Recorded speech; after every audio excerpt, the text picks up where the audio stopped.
প্ৰাচীন কালত কাগজৰ আৱিষ্কাৰৰ পিছতেই আন এটা অতি মহত্বপূৰ্ণ আৱিষ্কাৰ হৈছিল সংবাদপত্ৰৰ।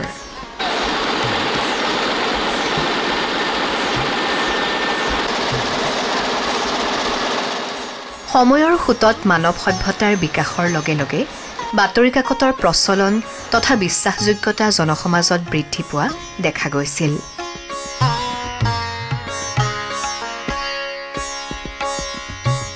কাকতৰ জৰিয়তে খবৰ বিতৰণ কৰা সময়, পৰিৱেশ ভিন্ন ধৰণৰ আছিল যদিও উচ্চমানৰ কাগজ আৰু ছপাশালৰ আৱিষ্কাৰৰ লগে লগে ভিন্ন ভাষাৰ বাতৰি কাকতৰ প্ৰচলন জনসমাজত জনপ্ৰিয় হৈ পৰিল।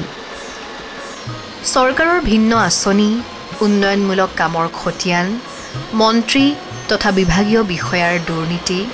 কিংবা জনহিতকৰ খবৰ, খেল জগত, সাংস্কৃতিক বা বাতৰি, বিজ্ঞাপন আদি খবৰ ৰাইজৰ মাজলৈ নিয়াত সংবাদপত্ৰৰ উল্লেখযোগ্য ভূমিকা থাকে। এই ক্ষেত্ৰত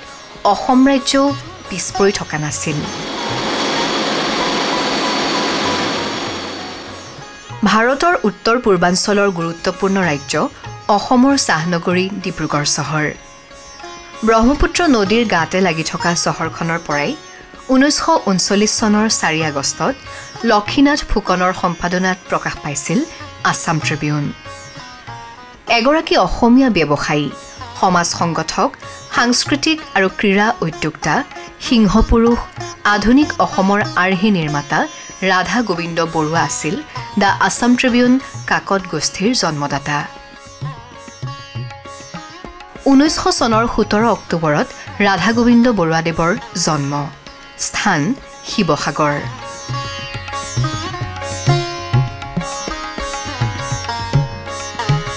একাপ গৰম চাহৰ সোৱাদ আৰু কাকতখনৰ ভিন্ন বাতৰিৰে দিনটোৰ আৰম্ভণি হয়। ক্ৰমাৎ চহৰবোৰৰ ব্যস্ততা বাঢ়ি যায়। দৈনিক নতুন ঘটনা, নতুন খবৰ। মোৰ পৰম সৌভাগ্য যে মই স্বনামধন্য ৰাধা গোবিন্দ বৰুৱাৰ দেৱৰ দৰে এজন ব্যক্তিক মই মোৰ পিতৃ হিচাপে পাইছিলোঁ। সেইকাৰণে মই জন্মগতভাৱে সি এটা মোৰ পৰম সৌভাগ্য। মোৰ জন্ম ডিব্ৰুগড়ত হৈছিলে। আমি আগৰ ডিব্ৰুগড়ৰ বাসিন্দা আছিলোঁ। আমাৰ পৰিয়াল আমি 7টা ভাই ভনী আৰু খুব কম বয়সতে মা ঢুকাইছিলে। ফলত দেউতাই আমাৰ 7টা ল'ৰা ছোৱালীৰ কাৰণে দেউতাক আৰু মাক দুইটাৰ দায়িত্ব তেখেতে গ্ৰহণ কৰিছিলে আৰু আমাক প্ৰতিপালন কৰি ডাঙৰ কৰিছিলে। জন্মৰ পৰা মানুহজনক দেখিছোঁ, মানে জ্ঞান হোৱাৰ পৰা, জন্মৰ পৰা নহয়, যে মানুহজন সকলো সময়তে ব্যস্ত থাকে, খুব কৰ্মঠ, খুব উদ্যোগী, খুব চৌখিন। ককা দেউতাই আমাৰ এটা প্ৰেছ কৰিছিলে, তিনিচুকীয়াৰ চাহ বাগানৰ মালিক সোমেশ্বৰ বৰুৱাৰ সৈতে মিলি দুয়ো বৰুৱা প্ৰেছ বুলি। দেউতাই প্ৰথমতে তাতে আৰু খুৰা এজন আছিলে, খুৰাৰ সৈতে সেই প্ৰেছতে দায়িত্ব লৈছিলে। আৰু তেতিয়া আমি ককা দেউতাৰ পৰাই আমি প্ৰেছৰ মালিক বা প্ৰিণ্টাৰ হিচাপে, মুদ্ৰক হিচাপে আমাৰ জাত কি বুলি ক'লে আমি মুদ্ৰক। কাৰণ ককা দেউতাই আৰম্ভ কৰিছিলে। ককা দেউতাৰ পিছত দেউতাৰ পিছত আমি তিনি ভাইও সেই ব্যৱসায়তে থাকিলোঁ, সেইটো কাৰবাৰতে। সেইকাৰণে আমি নিজকে জাত বুলি ক'লে মুদ্ৰক বুলি ক'ব পাৰোঁ। দেউতাই ডিব্ৰুগড়ত সেই প্ৰেছৰ পৰাই আছাম ট্ৰিবিউন প্ৰকাশ কৰিছিলে আৰু এটা সময়ত সেই গোটেই প্ৰেছটোৰ এটা অংশ গুৱাহাটীলৈ লৈ আহি গুৱাহাটীৰ পৰা আছাম ট্ৰিবিউনখন দৈনিক হিচাপে প্ৰকাশ কৰিছিলে। ভাৰতবৰ্ষৰ উত্তৰ পূবৰ ৰাজ্য অসম। গুৱাহাটী মহানগৰক উত্তৰ পূৰ্বাঞ্চলৰ প্ৰৱেশদ্বাৰ বুলিও কোৱা হয়। 1950 চনৰ পুৰণি গুৱাহাটীত 2024 চনৰ সমান জনসংখ্যা নাছিল যদিও পঢ়ুৱৈৰ সংখ্যাও কমা নাছিল। সেইমৰ্মে 1955 চনৰ 1 জুলাইৰ পৰা সাদিনীয়া অসমবাণী প্ৰকাশ আৰম্ভ হয়। সতীশ চন্দ্ৰ কাকতিক সম্পাদকৰ দায়িত্ব অৰ্পণ কৰা হ'ল। গুৱাহাটীৰ জনসংখ্যা বাঢ়িল। দৈনিক কাকত পঢ়া মানুহৰ সংখ্যাও বাঢ়িবলৈ ধৰিলে।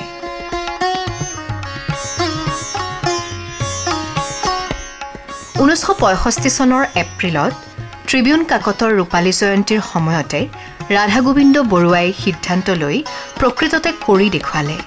অভিজ্ঞ সাংবাদিক কীৰ্তিনাথ হাজৰিকাক সম্পাদকৰ দায়িত্ব অৰ্পণ কৰি 1965 চনৰ 4 আগষ্টৰ পৰা দৈনিক অসমীয়া কাকত দৈনিক অসম প্ৰথম কপি প্ৰকাশ হৈ ৰাইজৰ ওচৰ পালে। কাকত পঢ়া অসমীয়াই আন্তৰিকতাৰে আদৰি ল'লে।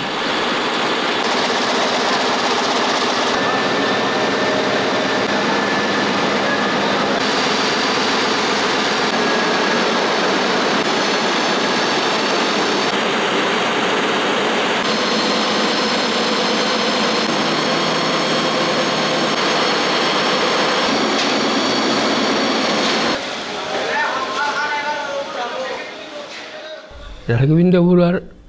যিখিনি কাম যিখিনি অধ্যাপনা আমাৰ দৈনিক অসমৰ ক্ষেত্ৰত আমি এইটো অস্বীকাৰ কৰিব নোৱাৰোঁ। আৰু যি বৰুৱাৰ কাৰণে আজি এই পৰ্যায়ত পাইছে সি, নহ'লে কোনে কৰিলেহেঁতেন। অকল দৈনিক অসমেই নহয়, আমাৰ আছাম ট্ৰিবিউন আছে, দৈনিক অসম আছে আৰু অন্যান্য কিছুমান হেৰি আছে। মানে গোটেইখিনি মানে কোনোদিনে গেপ নোপোৱাকৈ মানে চলি আছিল, এতিয়াও চলি আছে। মই চাপোজ ৰিটায়াৰ হ'লোঁ, গুচি আহিলেও কিন্তু মোৰ ঠাইত বেলেগ এজন আহি গ'ল, ছিনিয়ৰ এজন, তেনেকুৱা আৰু তেনেকৈ ইংলিছ আছে, হেৰি আছে, তেনেকুৱা কৰিছে। মুঠতে মই জনাত আৰু মানে Assam tribune one of the best organisers in Guwahati. দৈনিক অসমৰ যিখিনি মূল্য সেইখিনি কিন্তু অস্বীকাৰ কৰিব নোৱাৰি, স্বীকাৰ কৰিবই লাগিব। সেইটো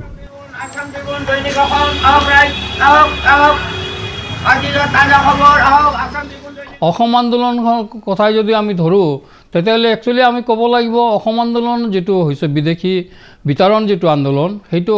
আছাম ট্ৰিবিউনৰ বিৰাট ডাঙৰ এটা কণ্ট্ৰিবিউশ্যন আছে। আমাৰ বহুত মানুহে তেতিয়া কৈছিল যে একচুৱেলি তেওঁৰ যিবোৰ আন্দোলন ছাত্ৰ আন্দোলনকাৰী তেওঁলোকতকৈ বিৰাট ডাঙৰ অৱদানটো এই আছাম ট্ৰিবিউন গোষ্ঠী। অকলে আছাম ট্ৰিবিউন নহয়, তেওঁ পৰৱৰ্তীকালে যিটো প্ৰতিষ্ঠা কৰিছিল দৈনিক সাপ্তাহিক অসমবাণী সতীশ কাকতিদেৱৰ মানে সম্পাদনাত আৰু কীৰ্তিনাথ হাজৰিকাদেৱৰ সম্পাদনাত যিটো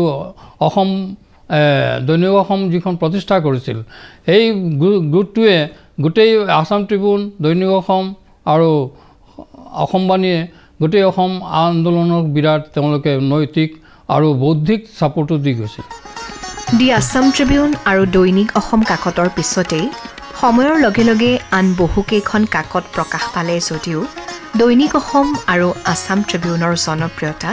আজিও অদ্বিতীয় হৈ আছে।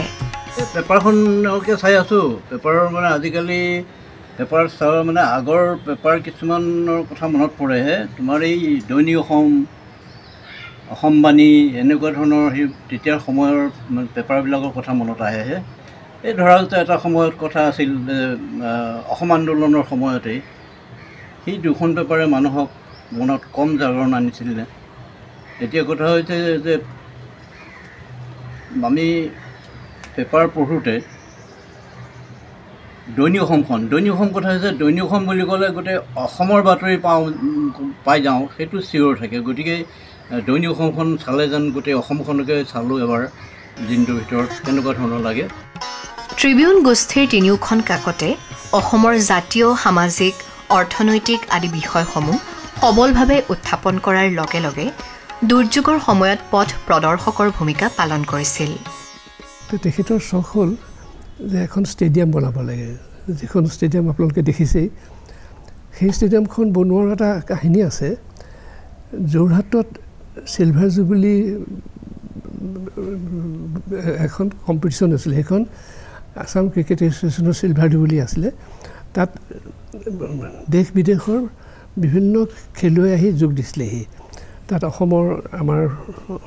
অৱনী হাজৰিকা খেলিছিলে, তাৰোপৰি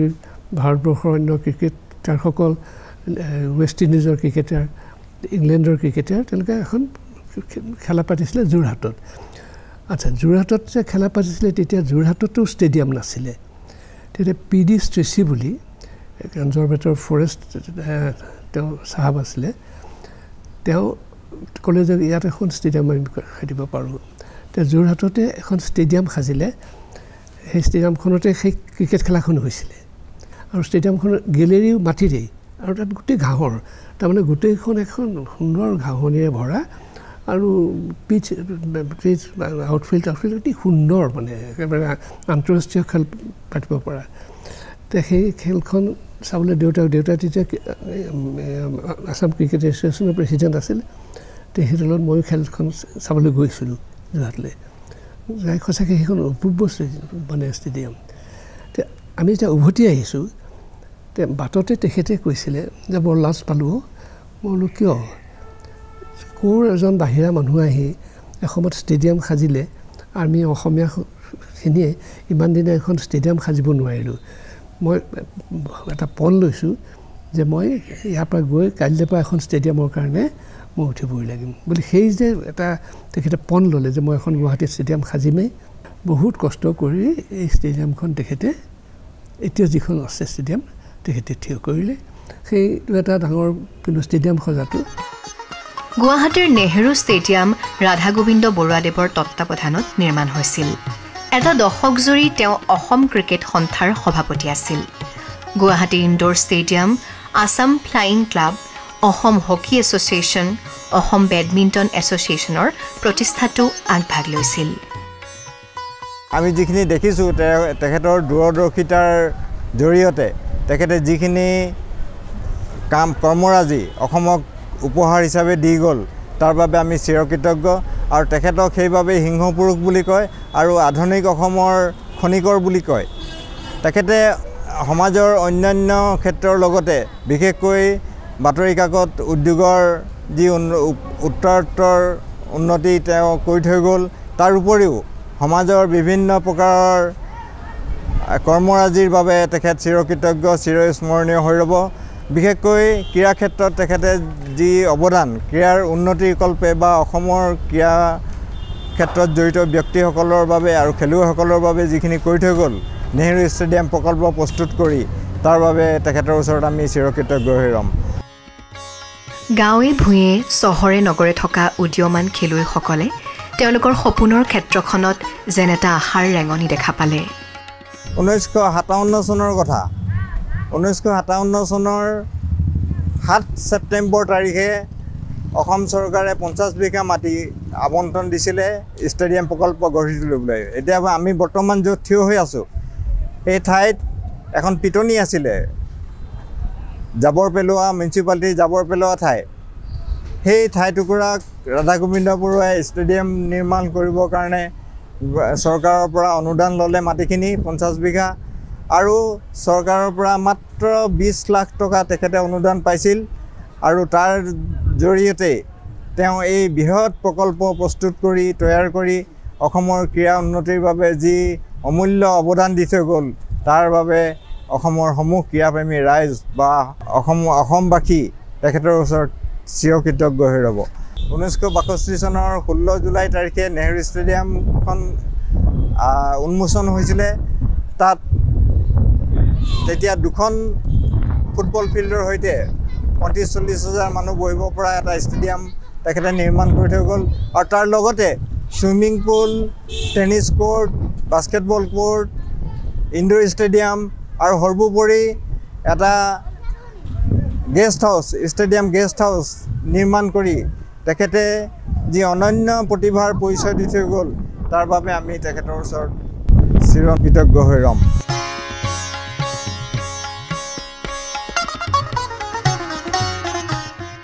নেহেৰু ষ্টেডিয়াম বুলি ক'লে আৰু হাতখন মোৱা হ'ল আমাৰ তেতিয়া আৰু গুৱাহাটীৰ ক্লাবেই হওক ক্লাবেই হওক ক্লাবেই হওক ইয়ে হওক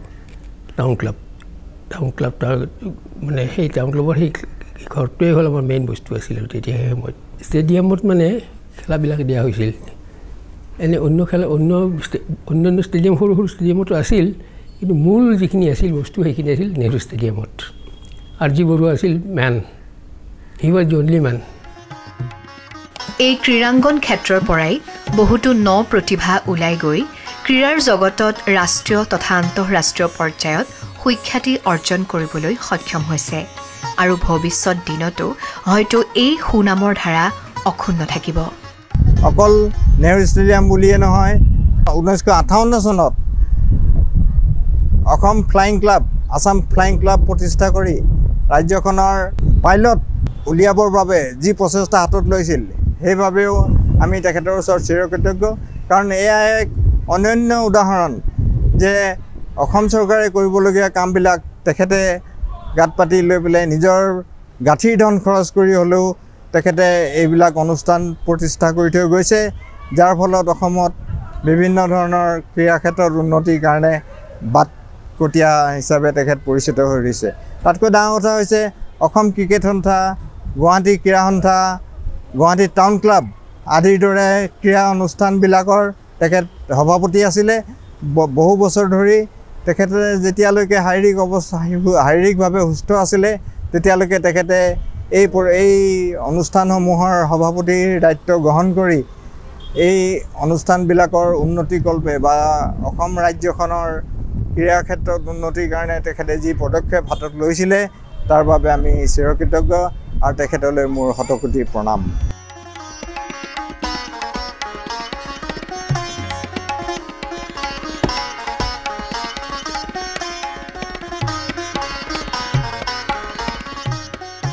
যুৱচাম যদি স্বাস্থ্যৰ ফালৰ পৰা খেলত যদি তেওঁলোকৰ উন্নতি নহয় তেতিয়াহ'লে অসমৰ যুৱ সমাজক তেওঁ আগবঢ়াই নিব নোৱাৰে সেইকাৰণে তেওঁ নেহেৰু ষ্টেডিয়াম তেওঁৰ উদ্যোগে প্ৰথম পতা হৈছিল তাৰপিছতে আৰু এটা কথা হ'ল কি এই নেহেৰু ষ্টেডিয়ামতে অকল মানে ফুটবল বুলি নহয় তাতে ক্ৰিকেট এছ'চিয়েশ্যন তেওঁৰ প্ৰথম যিটো cricket association Assam cricket association তেওঁ 10 বছৰ মানে 1 ডিকেড তেওঁ তাৰে আপোনাৰ সভাপতি আছিল সেইকাৰণে ক্ৰিকেট এছ'চিয়েশ্যন প্ৰতিষ্ঠা কৰিলে আজি বহুত ক্ৰিকেট খেলুৱৈ আজি ৰিয়ান পৰাগ গ'ল অসমৰ পৰা নেশ্যনেল লেভেলৰ নেশ্যনেল টীমত খেলি আছে আমাৰ কিমান এটা গৌৰৱময় এটা অধ্যায় আজি লাভলীনাহঁতে আগবাঢ়ি আছে আপোনাৰ ৰীনা দাসহঁতে যিটো আগবাঢ়ি আছে এইটো আমাৰ অসমৰ কাৰণে বিৰাট গৌৰৱ এইটো ৰাধা গোবিন্দ বৰুৱাদেৱে সেইখিনি ফাৰ্ষ্ট তেওঁ দূৰদৃষ্টি এইটো আছিল কাৰণে সেইখিনি সময়তে আপোনাৰ নেহেৰু ষ্টেডিয়াম প্ৰতিষ্ঠা কৰিলে আজি Radha Gobinda Baruah star sports complex হ'ল আজি এইবিলাক বিভেদ কৰ্মৰাজি তেওঁৰ দ্বাৰা এইটো সম্পন্ন হৈছে গতিকে আমি তেওঁৰ ওপৰত চিৰদিন কৃতজ্ঞ থাকিম ভাৰতবৰ্ষৰ উত্তৰ পূবৰ ৰাজ্য অসম গুৱাহাটী মহানগৰক উত্তৰ পূব ভাৰতৰ প্ৰৱেশদ্বাৰ বুলিও কোৱা হয় ব্ৰহ্মপুত্ৰ নদীৰ কাষৰীয়া চহৰ এই চহৰতে বহু গণ্যমান্য ব্যক্তিৰ লগতে সিংহপুৰুষ ৰাধা গোবিন্দ বৰুৱাৰ একক প্ৰচেষ্টাত 1970 চনত গুৱাহাটীত চাহ নিলাম কেন্দ্ৰ স্থাপন হৈছিল গুৱাহাটী টি অকশ্যন চেণ্টাৰ পৃথিৱীৰ ব্যস্ত চাহ নিলাম কেন্দ্ৰসমূহৰ ভিতৰত অন্যতম দিছপুৰ ৰাজধানীৰ সমীপতে স্থাপিত কেন্দ্ৰটো পৃথিৱীৰ সৰ্ববৃহৎ চিটিচি চাহ নিলাম কেন্দ্ৰ হিচাপে জনাজাত 1970 চনৰ 25 ছেপ্টেম্বৰৰ দিনা অনুষ্ঠিত হোৱা এই চাহ নিলাম কেন্দ্ৰৰ সৰ্বপ্ৰথম লটটো ডাকত ক্ৰয় কৰি চাহৰ ব্যৱসায়ক নতুন ৰূপ দিবলৈ চেষ্টা কৰিছিল আমাৰ অসমত কিয় টি অকশ্যন নহ'ব গোটেই বিশেষকৈ লিফটি অসমতে প্ৰায় হয় ইভিন চিটিচি অসমতে হয় সেইকাৰণে আমাৰ অকশ্যনটো ইয়াত হ'ব লাগে তে অকশ্যন হ'বৰ কাৰণে এটা প্ৰস্তাৱ মানুহে ল'লে সেই ক্ষেত্ৰকে সকলোৱে নেতৃত্বৰ কাৰণে চায় যে এইটো ক্ষেত্ৰতো আমাক এজন নেতা লিব কোনে হ'ব বোলে নাই আজিবোৰ আছে নহয় আমি আজিবোৰক ল'ম তেখেতে নেতৃত্ব দিব সেই তেনেকৈ টি অকশ্যন চেণ্টাৰেও তেখেতক মানে আনি তাৰপিছৰ পৰা ইয়াত প্ৰতিষ্ঠা হ'ল টি অকশ্যনৰ পৰা অসমে যি ব্যৱসায়িকগতভাৱে লাভ কৰিব পাৰে আন নহ'লেও গুৱাহাটীত এতিয়া টি ৱেৰ হাউচ চাহৰ ৱেৰ হাউচৰ কিমানটা টি ৱেৰ হাউচ এইবিলাকৰো আমাৰ স্থানীয় মানুহে সেই তাৰ ব্যৱসায় খোল খালে আৰু চাহৰ অনা নিয়াৰ ট্ৰেন্সপৰ্টেশ্যন এইবিলাকতো চাহ বাগানৰ পৰা অসমীয়া ব্যৱসায়িকগতভাৱে লাভান্বিত হ'বৰ কাৰণে টি অকশ্যন চেণ্টাৰটো খুব প্ৰয়োজন আছিলে আৰু সেইটোতো তেখেতে প্ৰথম অৱস্থাত নেতৃত্ব দিলে তাৰপিছত এতিয়াও চলি আছে এইবিলাক আজি আমাৰ গুৱাহাটী টি অকশ্যন চেণ্টাৰ আপোনাৰ 1970 চনত ইষ্টাব্লিছ কৰা গৈছিল আৰু এইটো অসমৰ প্ৰথম অকশ্যন চেণ্টাৰ যেতিয়া আমাৰ চাহখিনি ধৰক কলিকতা বা লণ্ডনত অকশ্যন হৈ আছিল আমাৰ কেইজনমান ৰেছপনচিবল মানুহে ভাবিলে যে অসমত কিহৰ কাৰণে নহয় অসমতো হ'ব লাগে তো সেইকাৰণে গুৱাহাটী টি অকশ্যন চেণ্টাৰত এই গুৱাহাটী টি অকশ্যন চেণ্টাৰটো আৰম্ভ কৰিছিল আমাৰ প্ৰথম অকশ্যন আপোনাৰ হৈছিল 1970 ছেপ্টেম্বৰত কিন্তু সেই অকশ্যনটো আৰম্ভ হোৱাৰ আগতে আমাৰ মেনেজিং কমিটিটো প্ৰথম বনাইছিল আগষ্ট 1970 তাতে আমাৰ এজন বিশেষ পুৰুষ আমাৰ লগত জড়িত আছিল আমি সবে তেখেতক জানো সিংহ পুৰুষ ৰাধা গোবিন্দ বৰুৱা ছাৰ বুলি পেলাই তেখেতে বহুতখিনি কৰিছিল আমাৰ অকশ্যনৰ ইয়াত আৰম্ভ কৰিবৰ কাৰণে ইয়ালৈকে যে যেতিয়া অকশ্যন চেণ্টাৰটো আৰম্ভ হৈছিল তেতিয়া আমাৰ কোনো ধৰণৰ জেগা নাছিল বা সুবিধা নাছিল তেখেত তেতিয়া ডাইৰেক্টৰেট অফ স্পৰ্টছৰ লগত জড়িত আছিল আৰু সেই কাৰণে তেখেত যেহেতু ইয়াত আমাৰ লগতো জড়িত আছিল as chairman Assam tea brokers আৰু ফাউণ্ডিং মেনেজিং কমিটি মেম্বাৰ তেখেতে আমাৰ গোটেই সুবিধাখিনি ষ্টেডিয়াম গেষ্ট হাউচত তেতিয়া অকশ্যন কৰাবৰ কাৰণে গোটেই সুবিধাখিনি কৰাই দিছিল তেখেতৰ এইটো এটা বহুত ডাঙৰ কন্ট্ৰিবিউশন গুৱাহাটী টি অকশ্যন চেণ্টাৰৰ বাবে যোনটো আজি ৱৰ্ল্ডৰ one of the largest auction centre সাংস্কৃতিক কৃষ্টিকলাত চহকী ৰাজ্য অসম পুৰণি কালৰে পৰা অসমৰ জাতীয় উৎসৱ বিহু গছৰ তলত বা পথাৰত পালন কৰা হৈছিল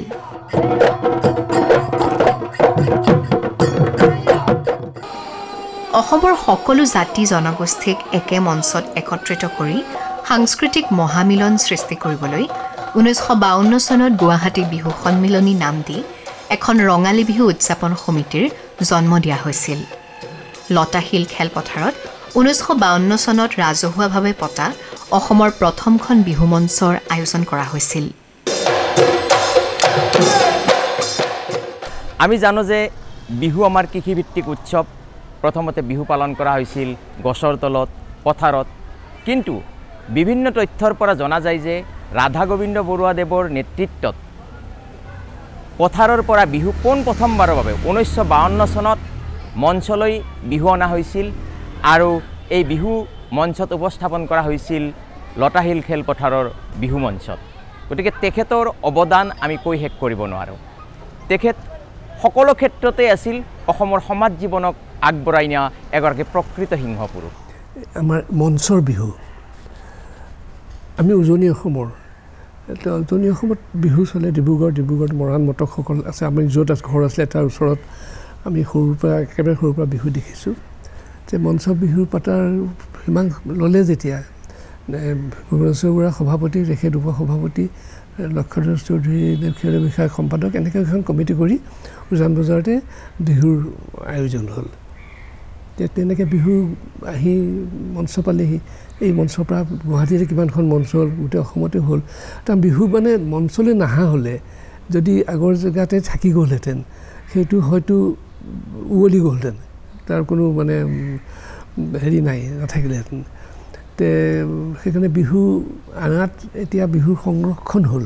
এটা আমাৰ অসমীয়া কলা কৃষ্টিৰ সেইটো দিশতো তেখেতৰ যে অৰিহণাটো আৰু উজান বজাৰৰ বাসিন্দাসকলে সহযোগিতাৰ ফলত আজিলৈকে সেই বিহু চলি আছে আৰু গোটেই অসমতে এইটো এটা বিহুৰ প্ৰতি তেখেতৰ এটা অৱদান থাকি গ'ল সিংহপুৰুষ ৰাধা গোবিন্দ বৰুৱা অসমৰ গৌৰৱ সমাজৰ বাবে তেওঁৰ অৱদান চিৰস্মৰণীয় পৌৰসভাৰ তেওঁ প্ৰথমগৰাকী মেয়ৰ হিচাপেও কাৰ্যনিৰ্বাহ কৰিছিল আৰজি বৰুৱা নামেৰে তেওঁ প্ৰখ্যাত হোৱাৰ উপৰিও তেওঁক আধুনিক অসমৰ আৰ্হি নিৰ্মাতা বোলা হৈছিল অসমত যেতিয়া প্ৰথম গুৱাহাটী কৰ্পৰেশ্যন হ'ল হওঁতে তেতিয়া মেয়ৰৰ ইলেকশ্যনৰ কথা আহিলে তেতিয়া মই এটা কথা কওঁ মানে যদি সমাজৰ মাজত কোনোবা এজন মানুহ নিজৰ কৰ্মৰে নিজ গুণেৰে নেতা হৈ যায় চবেই মানুহে লক্ষ্য কৰে মানুহে কোনে ক'ত কি কাম কৰিছে নাই কৰা ভাল কাম কৰা মানুহজনক মানুহে চকুত পৰে যেতিয়া গুৱাহাটীত কৰ্পৰেশ্যনৰ কথা আহিলে তেতিয়া চবেই ভাবিলে যে এজন মেয়ৰ লাগিব তেতিয়া মেয়ৰ হ'বলৈ হ'লে আমি কাক মেয়ৰ পাতিম স্বাভাৱিকতে ইমানবিলাক কাম কৰিছে এজন মানুহে তেওঁই এইখিনি কৰিব পাৰিব সেইকাৰণে তেখেতৰ নাম মেয়ৰৰ কাৰণে প্ৰস্তাৱ কৰা হ'ল আৰু তেখেত নিৰ্বাচিতও হ'ল 1978 চনত সিংহপুৰুষ ৰাধা গোবিন্দ বৰুৱাৰ প্ৰতি শ্ৰদ্ধা জনাই এখন মহাবিদ্যালয় স্থাপন কৰা হৈছিল যিখন আমবাৰী ফটাশিলত অৱস্থিত